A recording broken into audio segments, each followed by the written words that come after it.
Boa tarde! Chat, eu achei no meu... Eu botei pra live. Cara, era pra vocês não terem ouvido eu botar no começo. Eu acho que eu fiz merda. Deixa eu ver. Vocês estão ouvindo? Máximo respeito. Poxa, por que vocês estão ouvindo? Não era pra vocês ouvir. Não era pra vocês ouvir quando eu tiro aqui. Vazou? Cara, não era pra vazar, mano. Não sei por que não foi. Deixa eu fechar o Gol XLR e abrir de novo pra ver se arruma. Cara! Meu Deus, calma, ele resetou o áudio, pelo amor de Deus. Ele resetou o áudio, mano. Desculpa, velho. Nossa, perdi 3 anos de vida. Resetou o áudio, cara, porque eu reabri o bagulho. Calma, deixa eu ver se agora vai. Ó, não é pra vocês ouvirem. Tô indo na tua casa. Não tá, não, porra!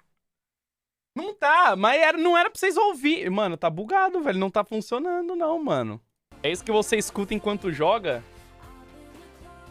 Não precisa nesse tipo de atitude.